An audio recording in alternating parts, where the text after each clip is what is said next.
وصحبه أجمعين. اللهم صل على سيدنا محمد طب القلوب ودوائها وعافية الأبدان وشفائها ونور الأبصار وضيائها وعلى آله وصحبه وسلم. قال رب اشرح لي صدري ويسر لي أمري واحلل عقدة من لساني يفقهوا قولي. Assalamualaikum warahmatullahi wabarakatuh. Yang berbahagia Ustaz Muhammad Saiful Azlan bin Cik Daud, penceramah jemputan kita pada hari ini, yang berusaha Puan Nur Azariah binti Azhari, pengetua SMK Seksyen 10 Kota Damansara, yang dihormati guru-guru penolong kanan, guru kanan mata pelajaran, barisan urus setia program, rakan-rakan guru, para pelajar serta hadirin hadirat yang dirahmati Allah sekalian. Alhamdulillah, pertama dan selamanya marilah sama-sama kita melafazkan setinggi-tinggi ucapan kesyukuran kehadrat ilahi kerana dengan izin kasihnya pada pagi yang barakah ini kita dapat sama-sama berkumpul lagi bagi meneruskan program usrah mingguan kita, anjuran bersama Panitia Pendidikan Islam dan Kelab Mewangi Kasih. Kemudian dengan Kelab Jalinan Kasih, Kelab Tingkatan 6 Bandar Utama, Mushola Ibn Sina, SMK Seksyen 8 Kota Damansara. Terima kasih dan tahniah diucapkan ke atas dua biro gabungan ini atas usaha yang baik dalam mengadakan program ilmu seperti ini. Tuan-tuan, puan-puan dan sidang hadirin yang budiman, untuk penonton semua, ceramah pada pagi ini merupakan satu ceramah yang menarik dengan tajuknya Surah Al-Waqi'ah, satu penghayatan. Yang pasti dalam 1 jam lebih ini kita akan bersama-sama merungkai dan mengambil iktibar daripada pengisian tajuk ceramah yang akan disampaikan nanti oleh Al-Fadil Ustaz Muhammad Saiful Azlan bin Cik Daud. Ceramah yang tidak asing lagi, yang mana sebelum ni beberapa siri ceramah telah disampaikan oleh beliau. Jadi terima kasih kepada Ustaz kerana sudi lagi bersama dengan kami pada pagi ini. Baik, tanpa membuang masa, majlis menjemput Ustaz untuk menyampaikan ceramahnya. Dengan segala hormatnya dipersilakan. Tafadhal masyhur.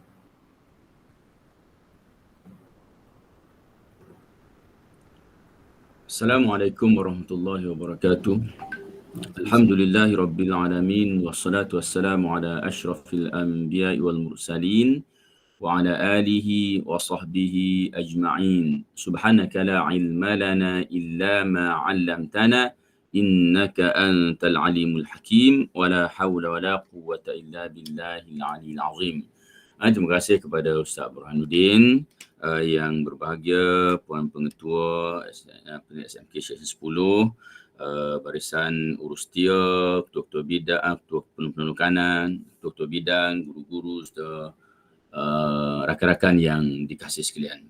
Alhamdulillah, kita bersyukur lagi kepada Allah Subhanahu wa taala dengan limpah dan kurnianya, taufik dan hidayahnya, maka dapat kita sama-sama lagi pada pagi ini untuk kita sama-sama berkongsi, sama-sama menghayati firman-firman Allah Subhanahu wa taala.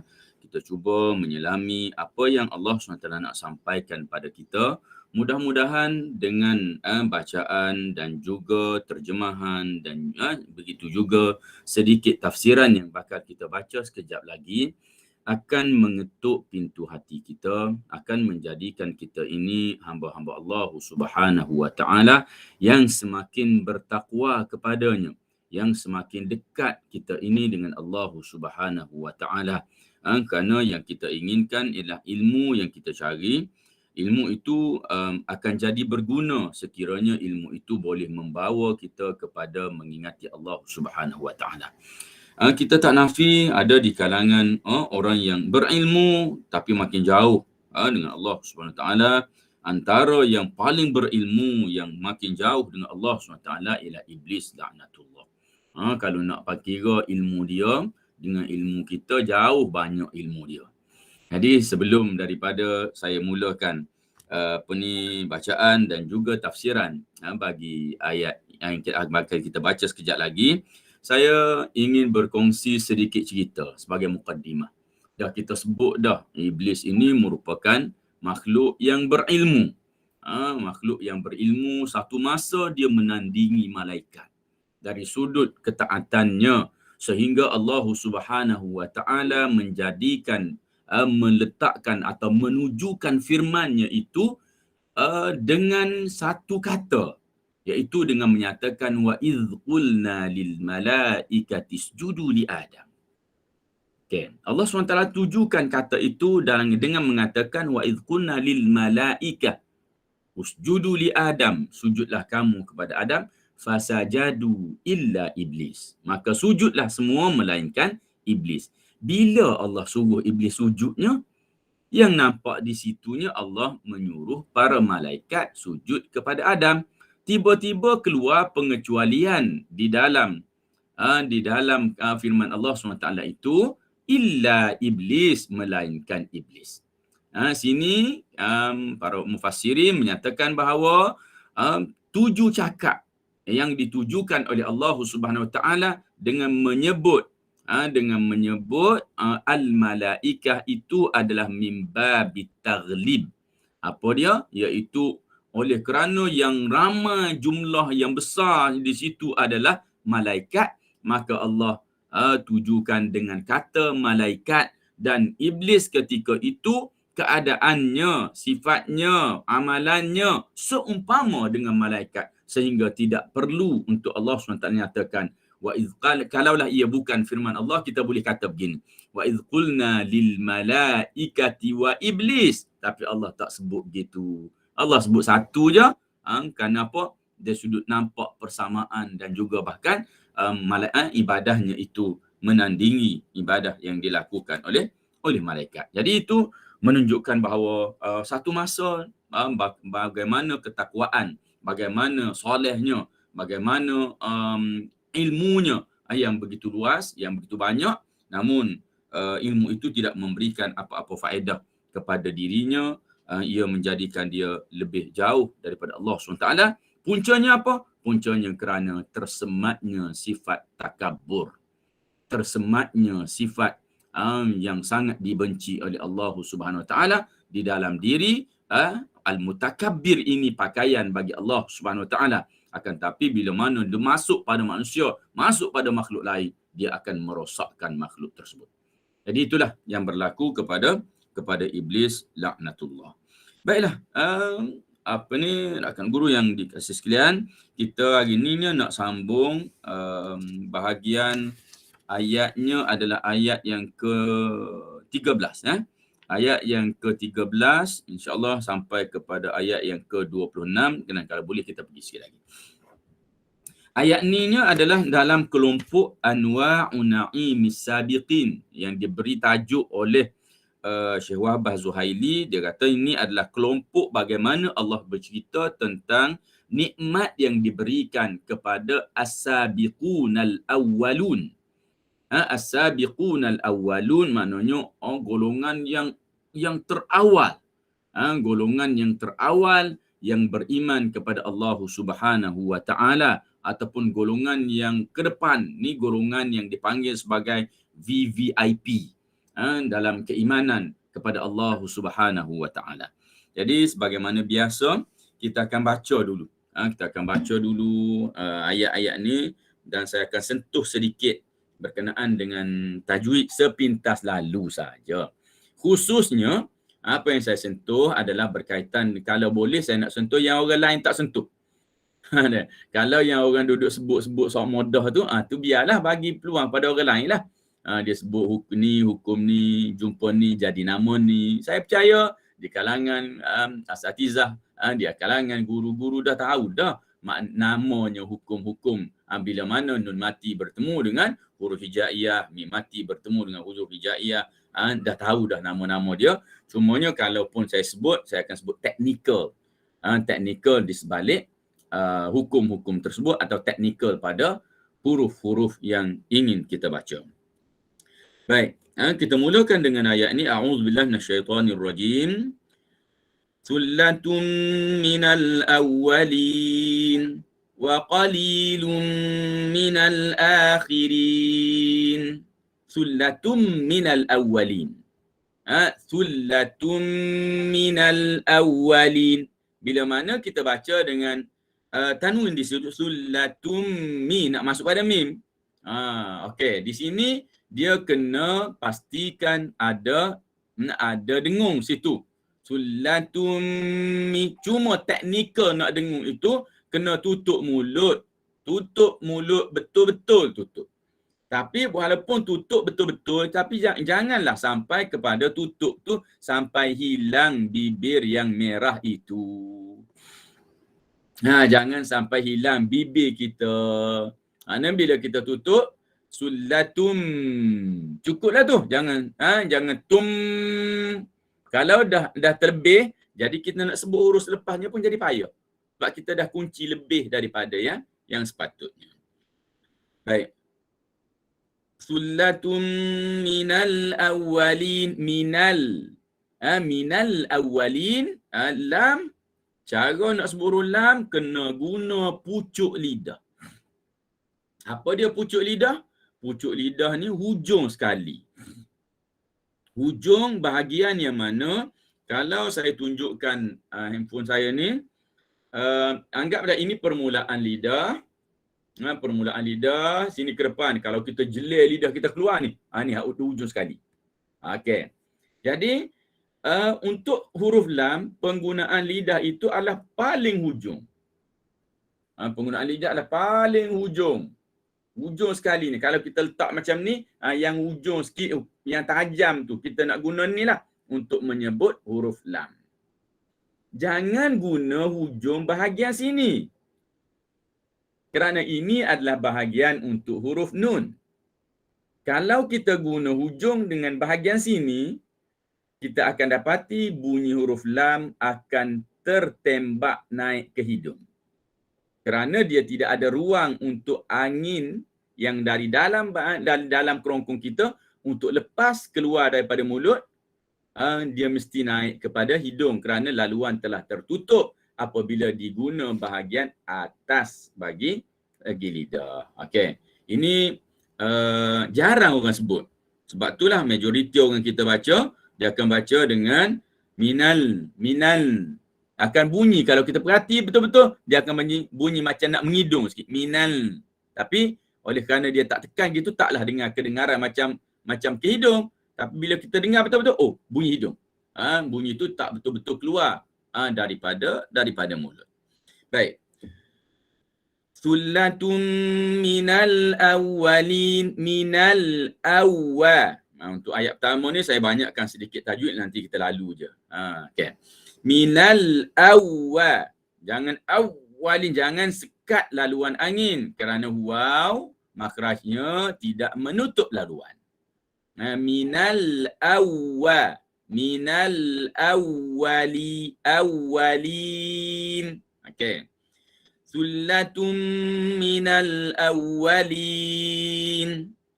Wa qalilun minal akhirin. Wa tersebut waqa. Jangan waqa. Perhatikan mulut saya. Jangan dimuncungkan waqa. Ini salah dari sudut.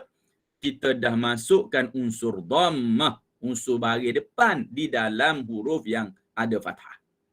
Kerana bacaan ayat Quran untuk sebutan huruf tebal dan nipis tiada kaitan dengan bibir. Tebal dan nipis kaitannya adalah dengan lidah. Jadi jangan guna bibir untuk tebalkan huruf. Okey, bila nak tebalkan huruf, ada dua perkara yang perlu dibuat, iaitu naikkan pangkal lidah. Kalau nak tebal lagi, lengkungkan tengah lidah. Macam mana nak naikkan pangkal lidah? Cuba sebut huruf qa. Tu pangkal lidah naiklah. Kalau tak boleh sebut qa tu tak naiklah pangkal lidah. Macam mana lidah kita naik masa kita qa? Naik tu. Itu naiklah tu. Kontrol jangan muncung, naikkan pangkal lidah. Okey. Jadi bila kita sebut waqa. Saya buka saja. Macam mana buka? Macam nak makan lah.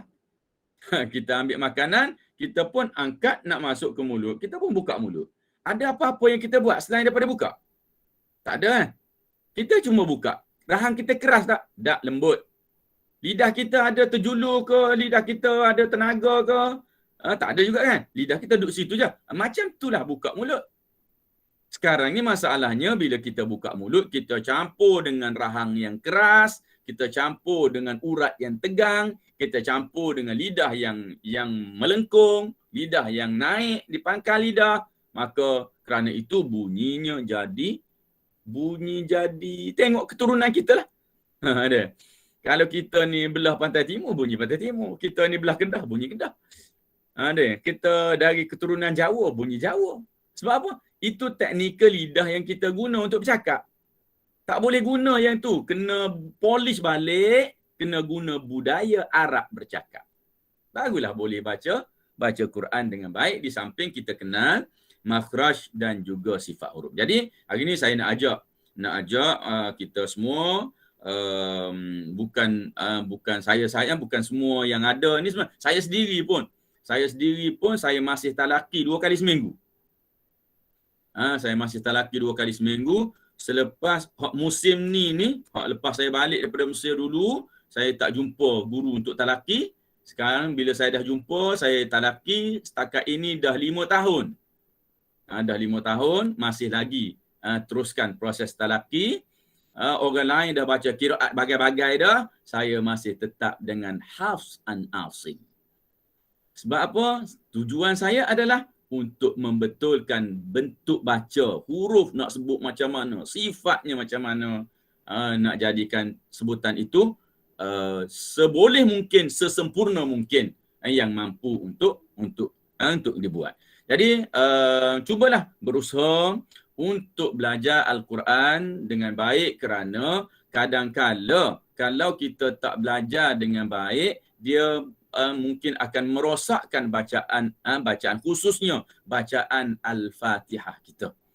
Di sini saya nak highlightkan ada beberapa tempat sahaja di dalam Al-Quran, dalam Al-Fatihah, yang menjadikan biasanya solat seseorang itu boleh terbatal. Jangan terpengaruh dengan duduk war-warkan dalam internet, dalam Facebook, duk ajak masuk ke pakej-pakej dia yang dia kata ada 200 kesalahan yang boleh membatalkan solat. 200 kesalahan dalam Al-Fatihah yang membatalkan solat. Itu memang menakutkan sungguh. Yang sebetulnya ialah kaedah, ingat, untuk kalau orang tanya batal ke tak batal solat, antaranya yang paling famous yang boleh batalkan solat ialah yang pertama, Alhamdu. Bila mana tidak disebut dengan Alhamdu atau disebut dengan Alhamdu, tak jadi ha pedas, maka boleh batal solat. Kalau dia tu tak belajar, kalau dia belajar dah tak jadi juga, jenis mulut kerongkong gitu dia tu, nak buat macam mana? Dimaafkan. Alhamdu, itu satu. Yang keduanya, Rabbil Alamin. Bila dibaca Rabbil Alamin. Kenapa? Kerana Alhamdu bilha maknanya mati. Jadi kalau dah campur dengan alif lam pula diberi nama dengan alif lam istighraq. Maknanya alif lam yang meliputi. Kerana itu kita terjemah Alhamdu dengan segala puji. Dari mana datangnya segala? Tu daripada alif lam tu. Alif lam tu ulama panggil alif lam memberi fungsi, maknanya meliputi semua. Jadi kerana tu kita terjemah segala puji. Okey. Alhamdu. Jadi kalau alhamdu segala mati. Okey, tukar situ. Yang keduanya alamin. Alamin itu kalau alam maknanya alam. Kalau alam maknanya sakit. Okey, Rabbil Alamin. Jadi sakit. Jadi situ betul lah kutuk Allah, bukan puji Allah. Segala mati bagi Allah, Tuhan segala sakit. Tu kena belajarlah. Biar betul bahagian situ. Kemudian yang lainnya tidaklah begitu serius yang berlaku dalam masyarakat kita, kerana perubahan pada huruf, yang yang mana perubahan itu boleh mengubah makna, maka jadi batal. Atau menghilangkan huruf. Hilang huruf yang paling famous ialah Dalin. Hilang satu huruf pada sabdu. Wala dalin. Jadi sepatutnya dalin. tapi jadi dhalim, maka hilang satu huruf. Bila hilang satu huruf, boleh batal solat. Okey, tadi berubah makna, hilang satu huruf, batal solat. Ataupun perubahan baris yang membawa perubahan makna. An'amtu alaihim. Aku beri nikmat kepada mereka. Patutnya an'amta, jadi an'amtu. Makna perubahan baris yang membawa perubahan makna, jadi batal solat. Kalau perubahan baris tidak membawa perubahan makna, tidak batal. Contoh yang biasa kita dengar. Bismillahirrahmanirrahim. Kan? Biasa dengar imam baca. Bismillahirrahmanirrahim. Pada ayat seterusnya, Ar-Rahmanurrahim. Ar-Rahmanu. Batal tak batal? Tak batal. Sebab apa? Tak berubah makna. Berubah i'rab sahaja. Berubah baris je. Tapi tak berubah makna. Boleh baca tak gitu? Bukan saya nak cerita boleh baca. Tapi kalau salah terdengarlah imam baca, solat masih sah. Jadi boleh lantik dia jadi imam. Cara orang lain lah. Baca waktu pun salah. Tak payahlah lantik dia. Ini ceritanya kalau kita solat, kebetulan kita dengar begitu, solat kita masih lagi sah. Kerana imam itu pun solatnya sah. Jadi ini antara tempat-tempat yang boleh batal. Tempat-tempat lain seperti mustaqim dengan bacaan mustaqim tak batal. Apatah lagi kalau orang tu baca ihdinas siratal mustaqim. Okey, baca dengan bunyi mustaqim bukan qim, itu pun lagi tak batal. Walaupun kita kata dah tukar macam bunyi ga tu, dia ada perbahasan yang panjang. Saya tak nak buka perbahasan tu sini kerana apa yang saya nak sentuh di sini ialah nak mengajak kepada rakan-rakan sekalian agar belajar tajwid, cari guru yang mutqin. Kalau baca tok guru tu tak tegur, tinggalkan guru itu. Carilah elok-elok, tinggalkan ia kerana ia tidak memberi kesan pada pembelajaran kita kalau dia tak tegur kita baca. Jangan rasa seronok, aku tok guru tak tegur dah okey dah ni. Mungkin dia tak nampak kesalahan-kesalahan yang kita buat. Baik, terus kepada terjemahan bagi ayat ini. Jadi saya baca satu ayat, saya akan terjemah dan nanti kita akan lihat kepada tafsirnya. Kalau nak baca semua takut jadi boring pula dengar baca dia. Baik.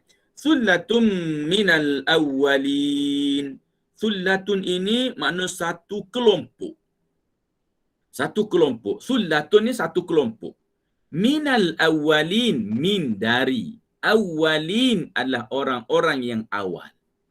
Siapa ini golongan yang awal yang nak diceritakan di sini ni? Iaitu disebutkan dengan dalam ayat yang sebelum as-sabiqunal awwalun.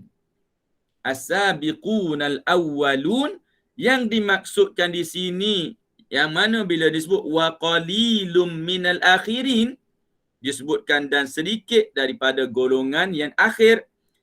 Sullatun besar, kelompok, sekumpulan minal awwalin daripada kalangan orang yang awal.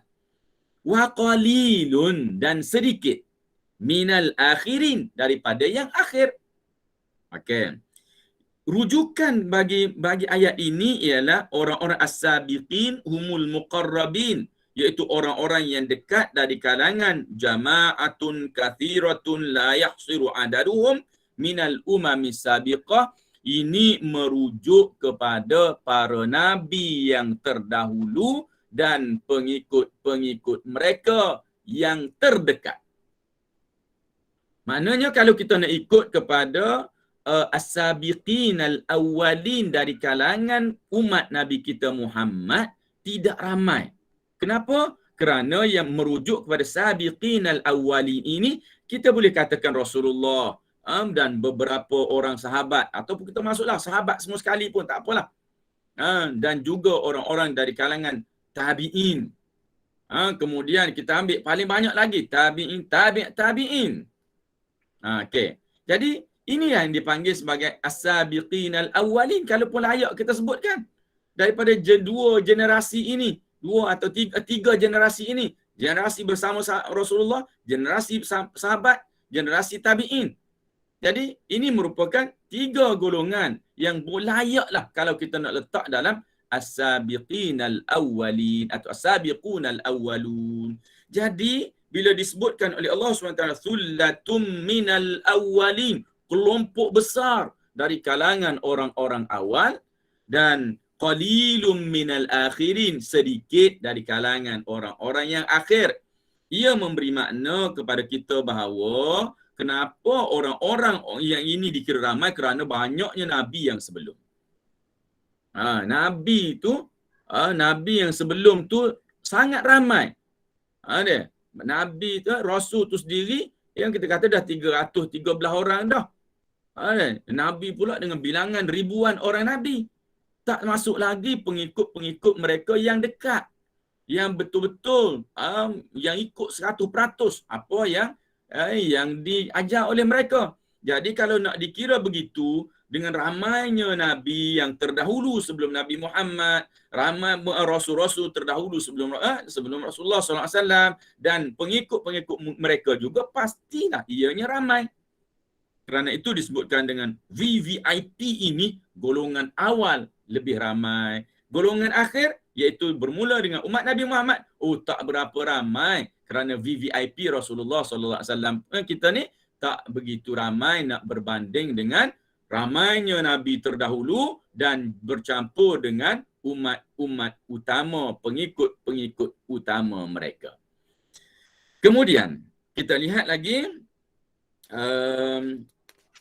kepada ayat yang keseterusnya. Dalam huraian itu lagi kata, amma ashabul yamin kama ya'ti wa hum ahlul jannah fa innahum kathiruna min hadhihi al-ummah li'annahum kullum min man amana billah wa rasulihi wa amila salihan. Tapi kalau kita nak cerita tentang ramainya orang yang bakal masuk syurga, menikmati nikmat syurga, maka golongan yang akhir ini, iaitu umat Nabi Muhammad, lebih ramai. Kalau nak kira dari sudut umat yang semata-mata kita kata beriman, bukan yang VVIP lah. Geng-geng siapa? Kita kalau boleh nak masuk sana juga, tapi kita sebut secara merendah diri, kita sebut gitulah. Geng kita lah sebenarnya, bukan VVIP tu. VVIP tu memang patut layak lah mereka, kerana kita dengar ibadat yang mereka buat tu pun dah gerung dah. Tak buat lagi. Kita tak buat lagi. Tapi kita dengar cerita bagaimana mereka beribadat pun rasa Allahu Akbar. Gerung dah dengar. Dengan banyaknya ibadat mereka. Salah seorangnya adalah orang yang banyak membaca Al-Quran. Dia baca Quran sampai setiap malam dia khatam. Walaupun dia rasa berat, dia cuba, masih berat, dia pun kurangkan. Jadilah 2 malam dia khatamkan satu Quran, 15 juzuk. Masih lagi berat. Kemudian dia buat 3 malam, masih lagi berat. 10 juzuk satu malam ni berat, dia kata. Lalu dia pun pergilah jumpa, oleh kerana dia tabi'in, dia pergi jumpa dengan sahabat, tanya, macam mana aku ni? Aku baca Quran ni 10 juzuk, berat ni. Macam mana nak buat? Dia pun dicadangkan oleh para sahabat, engkau khatamlah Al-Quran setiap kali Jumaat, iaitu seminggu sekali. Kita pun buat kira-kira dalam lebih kurang 4 juzuk setengah. Dikhatamkan setiap hari. Maka tanya kita, 4 juzuk setengah banyak ke sikit? Banyak. Larat tak nak baca 4 juzuk setengah? Tak larat, Ustaz. Ustaz pun tak larat nak baca. Hak tidak Ustaz tak tahulah.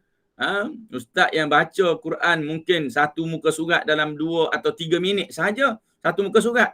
Kalau hak baca satu muka surat tu dah 15 minit dah satu muka surat. Atau setidak-tidaknya nak juga 10 minit satu muka surat. Bayangkanlah nak habiskan 80 muka surat. 90 muka surat. Pastilah lama kita nak baca Quran. Tambah-tambah kita ni tidak melatih diri untuk baca Quran. Jadi orang ni dia baca Quran 4 juzuk setengah sehari. Berapa lama? Ketika mana orang tanya dia tu, dia dah baca selama 40 tahun. Tanpa henti. 40 tahun baca 4 juzuk setengah sehari. Apa karamah Allah bagi dia? Allah bagi dia apabila dia kena penyakit. Saya nak sebutkan penyakit tu mungkin dinama hari ni ialah kencing manis lah. penyakit tu. Sebab dalam kitab dia tak sebut kencing manis. Dia sebut penyakit akalah. Akalah ni makna daripada perkataan akala. Akala ni maknanya, kalau akalah maknanya penyakit jenis makan. Makan. Macam mana makannya tu? Makan tu sampai kena potong kaki. Takut jadi melarat. Jadi saya fikir-fikir kencing manis kot. Sebab kencing manis ni kalau dah ada buruk, dia makan. Jadi cara macam mana? Potong lah. Okay. Jadi kemungkinan gitu. Bila nak potong kaki dia, doktor kata aku kena bagi arak. Sebab dulu mana ada bius-bius ni. Kena bagi arak baru boleh. Dia kata aku tak nak arak. Jadi nak buat macam mana kalau tak nak? Tak nak, ginilah. Dia kata bawa mari seorang pembaca Al-Quran yang bagus. Suruh dia baca Quran yang tepi aku. Apabila kamu semua telah melihat telingaku telah menjadi merah, buatlah apa yang kamu nak buat dengan aku. Jadi doktor bawa lah. Ada orang baca Quran. Bila baca dia macam tak sedar dah. Syoknya dia dengan dengar orang baca Quran. Oleh kerana dia beramal dengan bacaan Al-Quran begini, maka doktor boleh potong kaki dia apa semua sekali siap. Kemudian lepas tu barulah doktor tanya, keluarlah cerita tadi. Dia kata, aku dah baca Al-Quran dah lebih daripada 40 tahun. Sebanyak mana? 4 juzuk setengah atau khatam setiap kali Jumaat. Jadi, ini saya sebutkan begini, ini cabaran. Kita ni umat yang terkemudian ni, umat yang cak ayam ni, maka kalau dapat sejuzuk sehari ke, dah hebat dah tu, dapat sejuzuk ke 2 juzuk sehari. Orang-orang hafiz Quran, dia sewajibnya mereka untuk ulang Al-Quran setiap hari sebanyak 3 juzuk. Orang hafiz Quran ni, setiap hari dia kena ulang sebanyak 3 juzuk. Sampai bila? Saya tanya orang hafiz, dia kata sampai mati, dia kata. 3 juzuk kena ulang setiap hari. Jadi ini cabaran bagi kita. Mudah-mudahan ma la yudraku kulluhu la yutraku julluh. Apa yang tidak dapat kita perolehi semuanya, maka jangan kita tinggalkan kesemuanya. Ambillah bahagian yang kita dapat. Jadi usaha untuk belajar baca Quran dari sudut apa? Dari sudut makhraj. Apa dia makhraj? Rumah huruf. Rumah huruf nak letak mana? Kena tahu. Saya percaya ramai yang tak tahu mana tempat huruf. Dia main sebut hentam je. Kemudian kita bila dah kenal rumah dia, tahu dah dia ni rumah dia duduk mana. Jadi kita tahu. Kemudian kita nak tahu sifat dia. Kita kena tahu sifat dia. Tuan rumah ni kita nak tahu. Dia gemuk ke, kurus ke, tinggi ke, rendah ke, hitam ke, putih ke. Kita nak tahulah rupa sifat dia tu. Jadi barulah kita sebut, kita ambil di rumahnya dengan sifat yang betul. Kita ambil dia rumah dia duduk kat mana, makhraj dia, sifat dia gemuk. Buatlah gemuk dia. Sifat dia kurus, buat kurus dia. Jadi barulah kita boleh baca Quran dengan baik. Dengan cara tersebut, barulah saya rasa kita layak untuk mendapat pahala daripada tawaran Allah SWT yang disebutkan oleh Rasulullah SAW kepada kita. Orang yang baca Quran, bukanlah setiap huruf itu dikira mendapat satu pahala. Bukan setiap huruf alif lam mim itu satu, akan tapi alif satu, lam satu, mim satu. Jadi yang dikira itu, takut para sahabat ni salah faham huruf tu dengan makna perkataan. Maka Rasulullah clearkan balik yang dimaksudkan dengan huruf itu betul-betul huruf. Setiap huruf yang dibaca itu mempunyai pahala yang tersendiri. Tapi kalau jenis hentam baca, belajar tidak, bukan dapat pahala. Takut jadi dapat dosa. Kerana tidak belajar untuk membaca Al-Quran dengan baik. Baik, itu clear ayat yang pertama. Ayat yang kedua pada hari ini. A'udzubillahi minasyaitonirrajim. Ala sururin mawdunah muttaqiina 'alaiha mutaqabilin. Ala, tengok saya sebut ala bukan ala. Ala tu lidah keras. Ala lidah rata kat bawah. Okey. Ala sururin sururin. Pastikan kita sebut ra, lidah kita menyentuh gusi kesat. Kita rasa dari gigi, letak lidah kita pada gigi, tarik ke belakang, kita ada gusi, itu dia panggil usul thanaya al-ulia. Itu umbi gigi atas, gigi kaki atas. Lepas tu ke belakang sikit, kita akan rasa yang tak rata tu. Itulah tempat lidah. Tempat bahagian sini bagi lidah, nak bertemu dengan bahagian itulah tempat yang itu. Oleh kerana tempat itu dia ada lekuk-lekuknya, dia ada jalur-jalur yang tak ratanya, maka ia memudahkan untuk bunyi getar.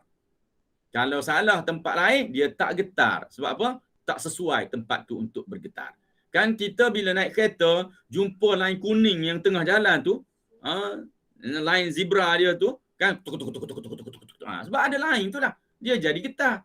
Kalau tak ada lain tu, getar juga kereta kita rosak tu. Ada. Kalau getar juga, maknanya kereta kita rosak. Kereta kita elok, pergi lain. Okey, betul lah tu tempat dia. Kalau kita lalu tak bergetar, maknanya kita letak tempat lain. Tak betul tempatnya. Baik. Ala sururim maudunah muttaki'ina 'alaiha mutaqabilin. Muttaki'ina 'alaiha mutaqabilin.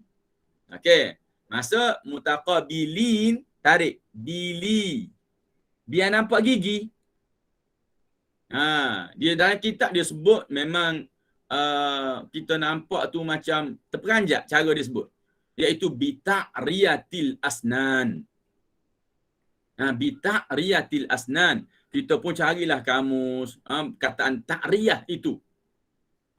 Ta'riyah itu kalau kita buka kamus, minta maaf kita sebut, nak suruh ingat ni. Makna dia telanjang. Ta'riyah ni, menelanjangkan gigi. Apa dia? Maknanya kita sebut, biar nampaklah gigi tu. Jangan gigi tu di cover dengan bibir.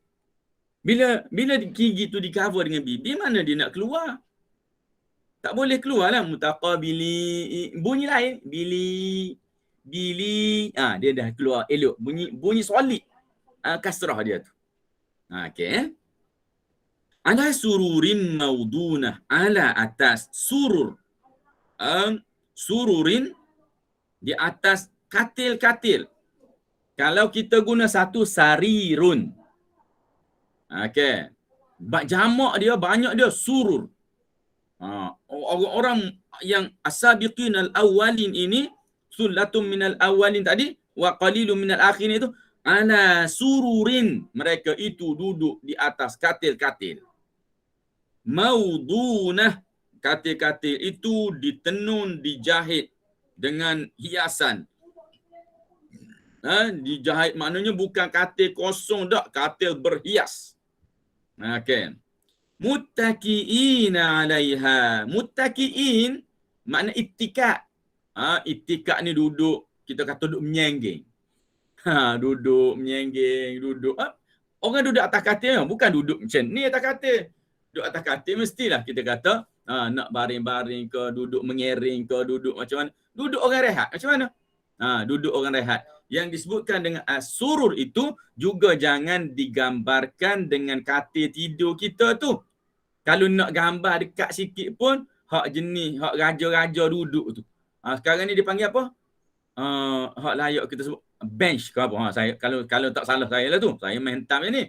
Hak jenis panjang, kursi panjang tu kan. Kursi panjang, lepas tu dia ada kepala belah sana besar, kepala belah kaki ni kecil. Lebih kurang gitu. Nak cerita. Gambaran kepada surur yang nak disebutkan ni. Makna tempat duduk yang mana yang kita boleh duduk dengan selesa, nak duduk pun boleh, nak mengering pun boleh, ataupun nak menyandar pun boleh. Jadi itu gambaran kepada surur. Surur maudhu muttaki'in, dia duduk tu dalam keadaan ittika'un. Ittika' bukan duduk tegak begitu, duduk memang duduk atas katil lah. Alaiha, di atasnya itu mutaqabilin, saling berdepan di antara satu sama lain.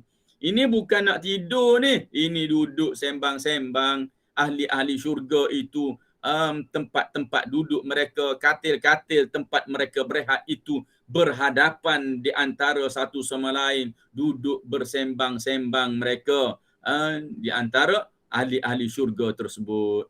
Kan kita gambaran kita sekarang ni lagilah kita rasa seronok kalaulah boleh duduk yang duduk minta tu sampai kerajaan bagi boleh dine in kedai pun kedah bersorak dah. Dah berduyun-duyun pakai pergi dah kedai. Sebab apa? Boleh duduk-duduk atas kursi situ keluarga kita. Ataupun yang gini lama dah tak jumpa kawan, boleh dine in dah, boleh pergi. Tu pun boleh duduk 2 orang je baru sekarang ni. Duduk 2. Bayang kalau satu meja boleh duduk 10, 20 orang duduk beradab, sembang itu sembang. Oh, lagi seronok. Jadi itu gambaran keseronokan yang ada dalam syurga. Muttaqiina 'alaiha. Mereka beriktikaf, mereka duduk hampir-hampir baring di atas katil-katil mereka. Mutaqabilin. Mereka itu berhadapan di antara satu sama lain. Yang disebutkan dalam kitabnya ialah ahli-ahli syurga ini tidak membelakangkan orang lain. Suasana nak nampak elok tu tidak berlaku dalam bentuk membelakangkan orang ni, membelakangkan orang ni, tak. Tapi mereka duduk dalam keadaan berhadapan di antara satu sama lain. Jadi ini gambaran kepada eloknya, gambaran kepada seronok dan juga eloknya pemandangan suasana di dalam syurga itu. Kemudian kita sambung lagi, yatufu alaihim wildanun mukhalladun. Yatuf. Ya, jangan yatuf, jangan besarkan ya tu. Ya maknanya nipiskan ya. Kerana apa ni ya nipis? Kerana ya sifatnya adalah istifal infitah. Istifal infitah maknanya tak ada pangkal lidah yang naik, tak ada tengah lidah yang melengkung. Rata semua. Okey. Ya tu, ya tu. Tu baru masuk lidah melengkung. Ya tufu alaihim wil, angin boleh keluar kat sini. Kalau boleh nampak wil. Lam mati tu angin keluar kat sini. Okey, dia kena buka sikit mulut. Kalau tak buka dia wil dia keluar kat hidung. Boleh test tengok sebut huruf lam mati, cuba tutup hidung. Kalau ada tertembak nak hidung, salah.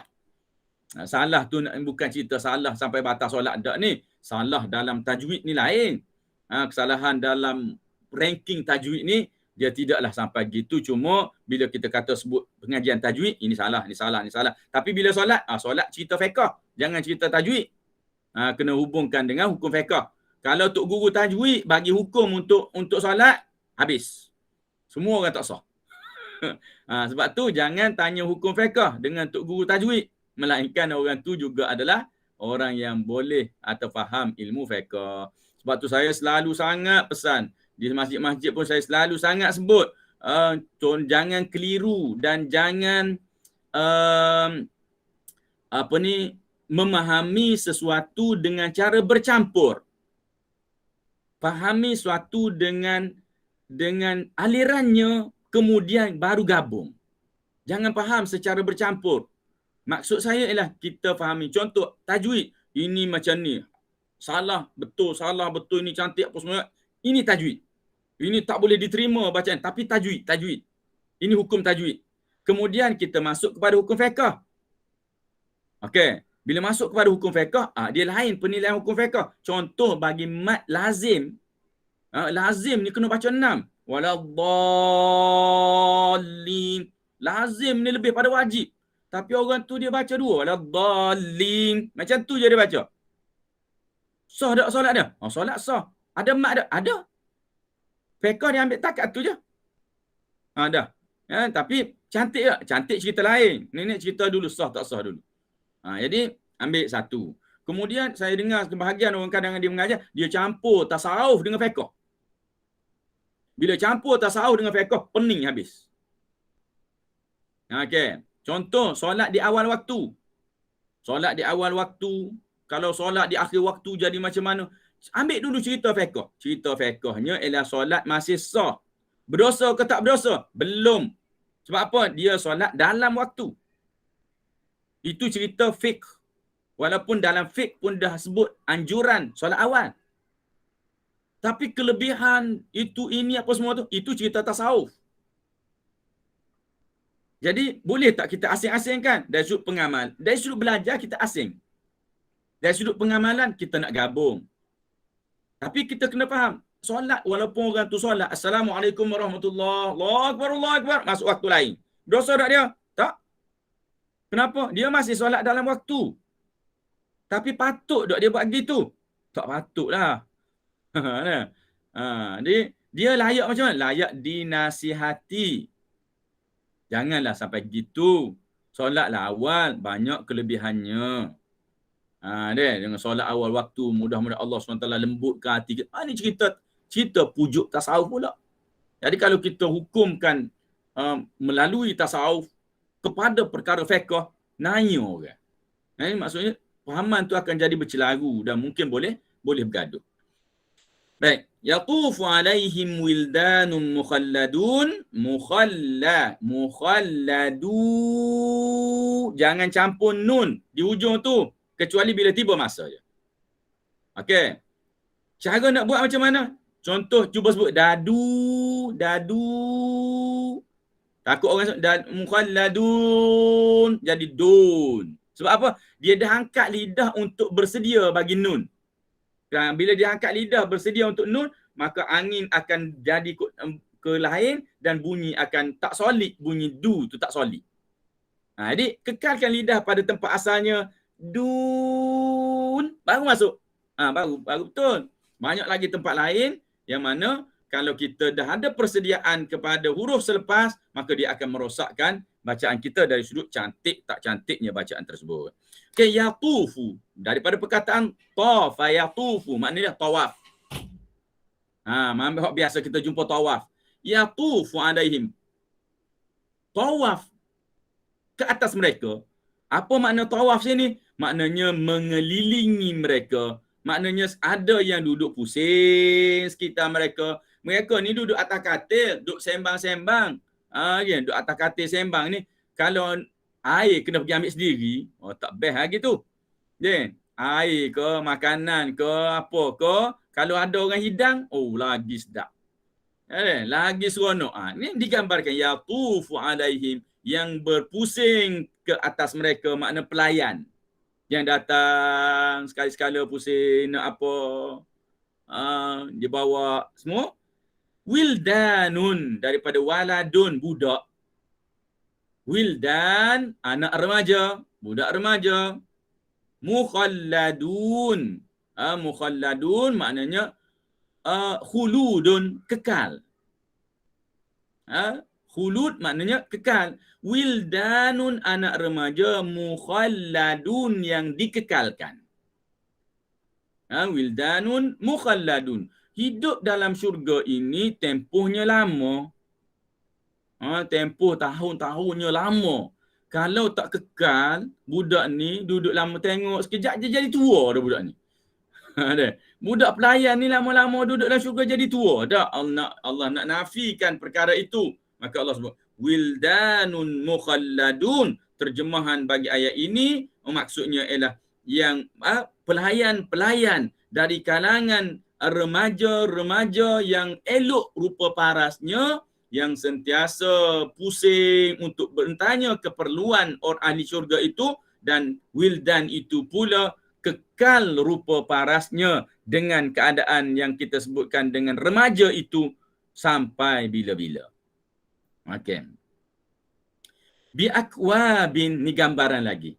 Biakwabin wa abariq wa ka'sim min ma'in. Biakwabin. Okey, saya nak sebut huruf kaf di sini.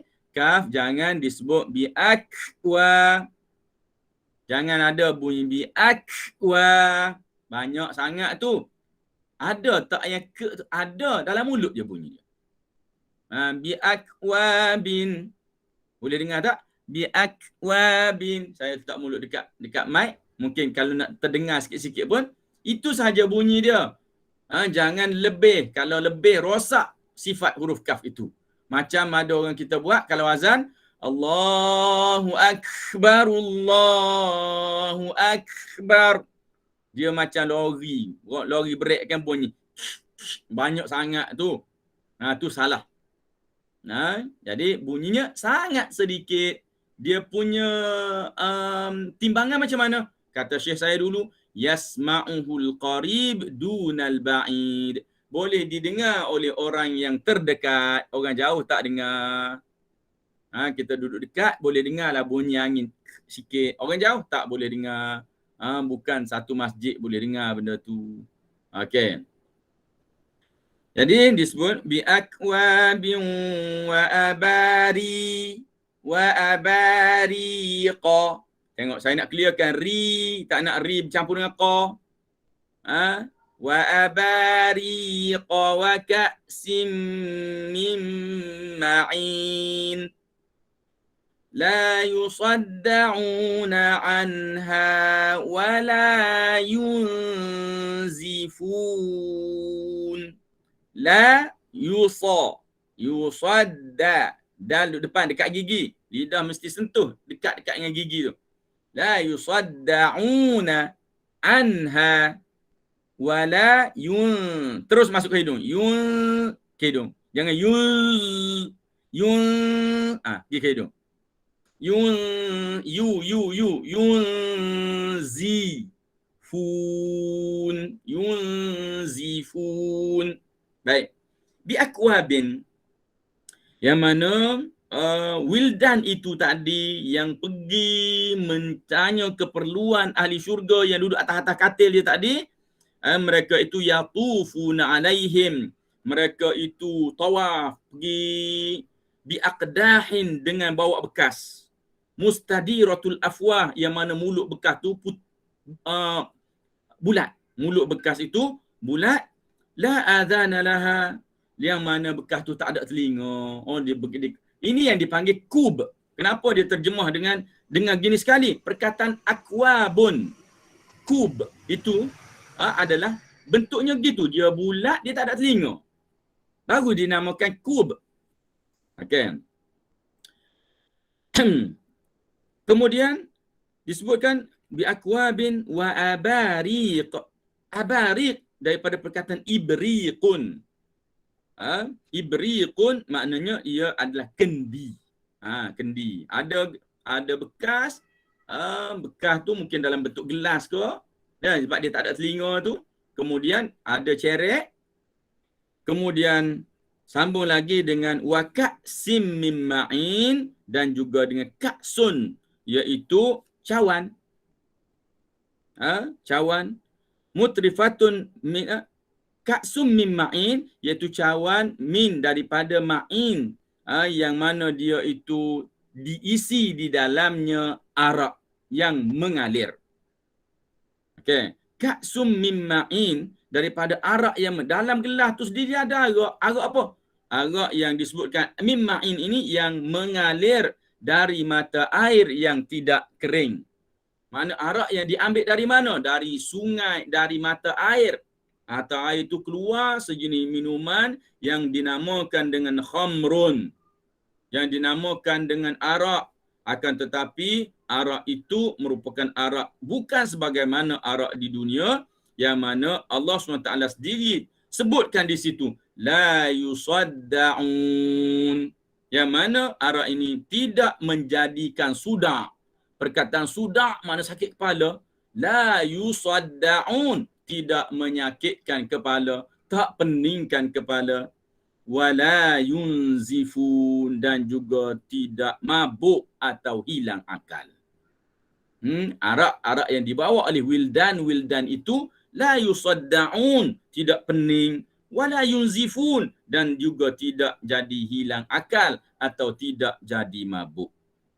Okey, kerana itu kita lihat Ibnu Abbas mengatakan fil khamri arba'un khisal, pada arak itu ada 4 perkara, 4 mudarat yang berlaku pada. Pertamanya as-sukar, as-sakru makna mabuk. Kemudian as-suda', kemudian pening, wal qai, muntah, wal baul, kencing. Okey. Fadzakarallahu ta'ala khamral jannah, lalu Allah SWT cerita pula tentang arak syurga. Wa nazahaha an hadhil khisal, Allah buang semua benda tu, tidak berlaku bagi orang yang minum arak syurga, kerana arak syurga itu tidak sama dengan arak yang ada di dunia. Habis cerita berkaitan dengan duduk bersenggeng situ, ada orang pusing, ada remaja pelayan yang muda pun remaja pusing, bawa minuman. Masuk pula kepada, tambah lagi, wa fakihatim mimma yatakhayyarun. Wa fakihatim mimma yatakhayyarun. Saya nak habis satu je. Kha. Nak sebut kha, buka mulut. Kenapa kena buka? Kerana nanti tak bertemu makhrajnya kalau kita tak buka. Kerana bila mulut kita buka, barulah kha akan boleh jumpa kat dalam. Dekat mana? Selepas daripada lidah. Okey. Walaupun ulama qiraat ada berselisih pendapat di mana letaknya huruf kha. Bukan selisih pendapat, nama nak letak tu. Ada yang mengatakan dia berada di halqum. Itu namanya huruf halqi. Itulah masyhur. Ada yang mengatakan bahawa dia berada pada hujung lidah. Pada pangkal lidah. Bahagian ulama ini yang mengatakan bahawa kha berada pada hujung atau pada pangkal lidah, maka mereka dengung ketika mana nun mati bertemu dengan huruf kha dan juga ghain. Mereka dengung. Kenapa? Ini huruf lidah. Memang ujung tu dia kata. Masih duduk pada lidah. Ini khilaf bacaan ulama qiraat. Tapi kita guna dia baca dengan tidak dengung, baca dengan izhar. Jangan cuba-cuba baca dengan ikhfa, nanti kena tendang pula kita. Ada tak pasal-pasal kita baca tu kena marah dengan orang lain. Sebab apa? Sebab masyhur sangat bacaan dengan nun mati bertemu dengan kha dan juga ghain adalah izhar halqi. Baik. Wa fakihatin mimma yatakhayyarun. Fakihah maknanya buah-buahan. Mimma daripada apa yang yatakhayyarun. Takhayyara, yatakhayyarun. Ada waw nun menunjukkan ramai duk boleh pilih. Nah, iaitu ahli-ahli syurga ini memilih-milih nak makan buah apa, boleh pilih. Bukan bawa buah tu saja dak. Buah tu banyak, boleh dipilih nak makan apa saja buah. Ni disebutkan dengan begitu. Okey. Kemudian walahmi tayrin. Wa fakihatin mimma yatakhayyarun wa lahmi tayrin mimma yashtahun. Wa lahmi dan daging. Tayrin, burung. Kenapa baca tayrin? Kerana perkataan lahmi sandar pada tayrin jadi bagi bawah. Asal kita baca tayrun, burung. Tapi wa lahmi tayrin. Ini kerana struktur nahwu. Jadi bacaannya kena jadi gitu. Walahmi tayrin dan daging burung. Oh, daging burung memang sedap daging burung. Mimma yatakhayyarun. Mimma yashtahun, daripada apa yang mereka sangat berselera. Mereka berselera dengan daging burung. Sebab tu dikatakan bahawa daging burung ini adalah alaz, iaitu yang paling sedapnya. Kalau kategori daging-dagingnya, itu dikatakan daging burung lah yang dikira sedap. Okey. Ini walaupun sedap ini adalah merupakan perkara yang kita kata tersendirilah. Maksudnya orang tu sedap tu, orang ni sedap ni. Tetapi secara umumnya diceritakan bahawa kemungkinan juga nak direlatekan dengan masyarakat Arab bahawa burung adalah merupakan binatang yang kita kata yang sangat sedap untuk dimakan. Dan kita pun hari-hari makan burung sebenarnya. Makan hari makan burung, cuma burung besar. Burung besar warna putih tu. Ya, orang ternak 40 hari sembelih. Dia 35 hari sembelih dah tu. Tu burung juga. Cuma kita panggil ayam. Tapi itulah antara makanan yang menjadi hidangan di setiap rumah kita pada hari ini. Walahmi tayrin, dan daging burung mimma yashtahun, yang mana daging itu yang mereka sangat sedap dan berselera. Jadi di sini para mufassirin juga menyebut kenapa didahulukan buah berbanding dengan daging makan-makan tu. Kerana dia kata buah ini disebutkan dengan annahum altaf wa asra'u inhidaran wa aisar hadman. Dia jenis yang orang panggil mudah kita nak buat. Nak ambil boleh makan terus. Dia pun jenis cepat hadam. Ni nak relate, nak hubungkan dengan perasaan kita di dunia lah ni. Hadam tak hadam tu dunia. Tak ada cerita dah hadam tak hadam tu di akhirat. Kerana ahli akhirat mana dia ada kencing berak, dia tak ada. Dia tahu makan je. Makan je. Makan dan tak ada urusan yang kita buat atas muka dunia ni selepas kita makan. Kemudian disambung lagi wahurun ain ka'amthalil lu'lu'il maknun. Wahurun ain ka'amthalil lu'lu'il maknun. Okey, perkataan hurun ain dia adalah merupakan satu bentuk kinayah saja. Ataupun bolehlah kita katakan bentuk majaz. Apa dia majaz? Majaz di sini memberi makna dia sebut benda sikit tapi dia nak keseluruhan.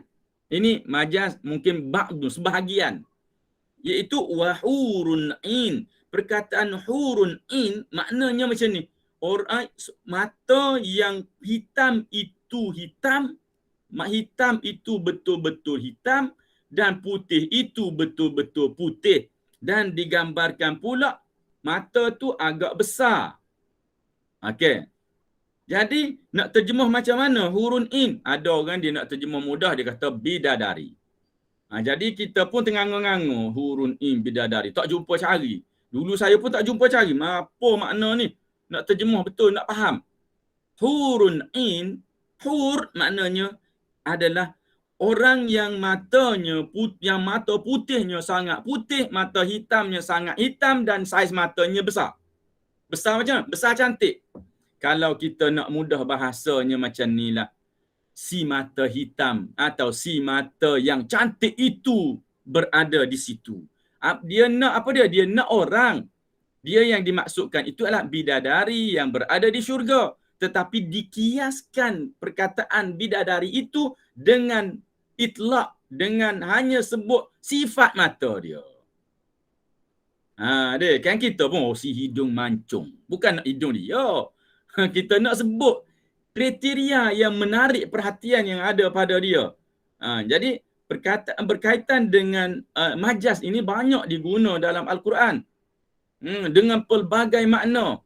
Antara yang masyhur juga ialah yaj'aluna asabi'ahum fi adhanihim minas sawa'iqi hadaral maut. Mereka memasukkan jari-jari mereka ke dalam telinga. Masuk tak? Tak masuk. Mana boleh masuk jari? Asabi' semua ni masuk tak boleh. Tapi makna apa? Maknanya satu je. Habis sebut semua, bersungguh je nampak. Kalau boleh sumbat semua, nak sumbat semua. Dia gitu. Itu antara perkara yang ada dalam majaz. Jadi benda ni kalau orang nak faham Quran, dia kena belajar. Barulah dia nampak, oh ini cantik, ini cantik. Ini, oh hebatnya ayat. Kalau tidak, dia cuma berpada dengan orang kata, Quran ni uslub dia cantik. Dah, habis itu. Percayalah. Berhenti je takat tu. Jadi kalau nak tahu lebih, kena belajar. Okey. Baik. Wahurun ain ka'amthalil lu'lu'il maknun. Si mata yang cantik itu atau sebut semula bidadari itu ka'amthalil lu'lu', seumpama dengan lu'lu'. Apa dia lu'lu'? Iaitu mithlu anwa'il la'i wad durar al-mustawrah allati lam tamushal aidi safa'an wa bahjatan. Seperti batu permata. Seperti batu permata yang mana batu permata itu tersimpan rapi. Batu permata itu tersimpan rapi, makna dia berkilau, baru buat keluar je. Asalnya dia disimpan rapi. Kenapa disebutkan begitu? Kerana mungkin kalau batu permata yang kita duk pakai hari-hari, dah kena air, kena daki air, kena tu, kena ni, batu yang cantik yang kita beli pun jadi pudar. emas yang ustazah cikgu pakai sekarang ni pun, masa beli dia dulu macam mana? Masa dia baru bawa keluar dalam bungkusan dia tu, kan cantik berkilat-kilat. Kan? Bercahaya. Tapi kita balik pakai seminggu je. Seminggu je pakai dah kelabu asap dah. Jadi begitulah nak ceritanya, hurun ini ka'amsalil lu'lu'il maknun, seperti batu-batu permata yang cantik yang disimpan. Makna keluar baru simpan. Maksud dalam keadaan yang sangat terjaga, belum ada kesan-kesan penggunaan pada dirinya itu, atau kalau kita nak relatekan pada barang itu belum ada kesan guna, baru buka bungkus je.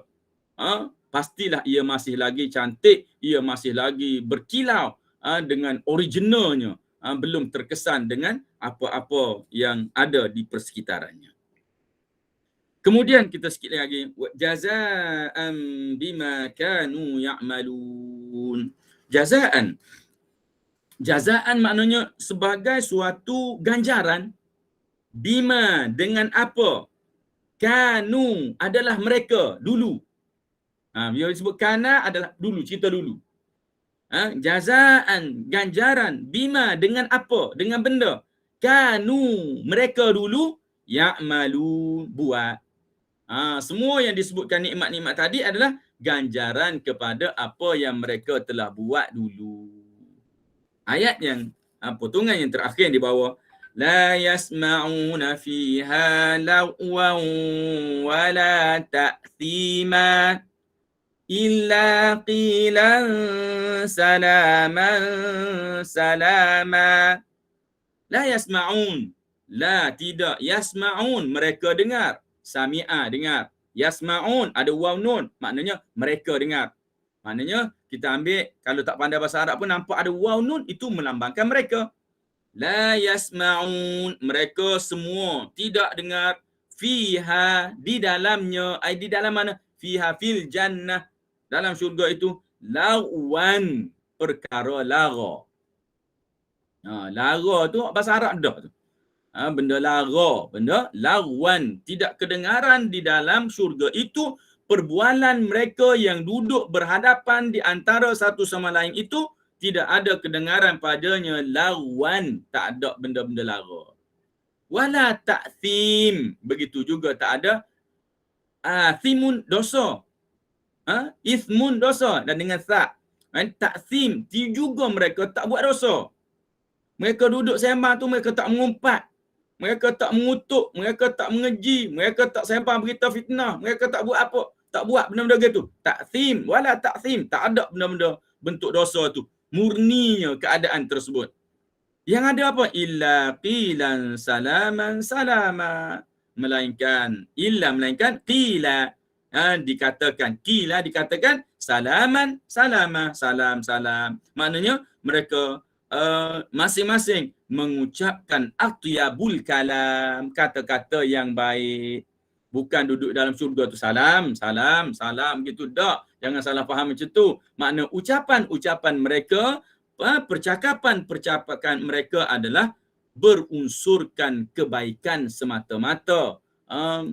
Tidak ada perkara-perkara bentuk lara, bentuk dosa tidak dilakukan oleh mereka, padahal ketika itu bukan lagi ada malaikat yang menjaga apa yang mereka buat. Akan tetapi ini merupakan naluri yang telah pun diletakkan oleh Allah SWT kepada manusia di dalam syurga. Tidak ada keinginan kepada perkara-perkara yang tidak baik. Hak duduk ada lah ninya, hak benda nafsul ammarah bisu' ni duduk dengan kita dunia. Allah bubuh situ. Kenapa bubuh kita di dunia ni? Untuk menguji kita. Kita ni boleh lawan tak dengan ilmu, dengan iman yang ada? Boleh lawan tak nafsul ammarah tadi? Kalau kata boleh lawan, baru layak dapat pahala. Kalau tak boleh lawan, maka dapat dosa. Kalau kata tak ada nafsul ammarah bisu', tak ada godaan-godaan syaitan tadi, maka tak layaklah kita ni dapat pahala. Kalau kita lihat sebagai penutupnya pada hari ini, iaitu kita ini dalam diri kita, cuba kita perhati. Semua yang Allah suruh pada asasnya kita tak suka. kecuali selepas tarbiyah. Semua yang Allah suruh, semua tak suka. Semua yang Allah larang, pasti kita suka. Kerana itulah yang Allah suruh, kita tak suka, kita buat kenapa? Kerana patuh perintah Allah. Layak dapat pahala. Apa yang Allah larang, kita suka, tapi kita tinggalkan. Kenapa? Kerana kita takut kepada larangan Allah SWT, maka kita layak dapat pahala. Cuba renung elok-elok, apa yang saya sebutkan, benda yang berpahala, semuanya kita tak suka. Contoh paling besar, sedekah. Ada orang kata, saya suka sedekah Ustaz. Tak payah ceritalah. Suka sedekah. Sebenarnya tak suka. Siapa suka duit dia habis? Kalaupun dia suka, kenapa? Kerana dia mengharapkan. Bukan sebab suka. Mengharapkan ganjaran-ganjaran. Kalau kira suka tak suka? Tak. Sayang duit kita. Apa lagi? Cuba sebut. Benda yang serengkah-rengkahnya. Kutuk kawan. Suka tak? Oh, suka. Padahal tak dapat apa-apa pun. Sambil-sambil sembang, ngutuk-ngutuk. Suka. Jadi, benda tu, serengkah benda tu pun Allah wujudkan perasaan suka pada kita, tapi ada larangan. Dengan itu, maka kita ingat pada larangan, ingat pada tawaran, apa semua. Lalu kita pun set balik, aku kena suka, kena buat tu, kena buat gini. Bukan berasaskan kepada perasaan asal dalam diri, akan tetapi kerana berbekalkan keimanan kepada Allah Subhanahu Wa Taala, barulah kita bergerak sebagai seorang yang beriman kepada Allah, bukan dengan perasaan asal yang ada dalam diri kita. Jadi saya tengok sebelah 42 dah lebih dah sejam kita bercerita pada hari ini, dan potongan untuk bahagian sini yang dibuat oleh Syekh Wahbah Zuhaili untuk bahagian Anwa'un Na'imis Sabiqin, bahagian nikmat kepada orang-orang yang awal-awal tu dah berakhir di sini, dan insya-Allah nanti kita masuk Anwa'un Na'imi Ashabil Yamin pula. Jenis-jenis kepada naim ataupun ganjaran yang diberikan kepada golongan yamin ni. Golongan mana? Golongan grade kita lah, senang ceritanya. Grade cak ayam pula. Baik beriman. Bukan tak beriman. Beriman tapi bukan sabiqunal awwalun. Hak nu bukan nu. Ni hak kita, hak biasa-biasa ni. Hak yang beriman ni, apa pula ganjaran yang disediakan oleh Allah SWT pada kita, insya-Allah akan kita kupas nanti jika ada pertemuan yang akan datang. Jadi aku qouli hadza wa astaghfirullahal azim li wa lakum. Wassalamualaikum warahmatullahi wabarakatuh. Waalaikumsalam warahmatullahi wabarakatuh. Terima kasih Ustaz atas perkongsian yang diberikan tadi.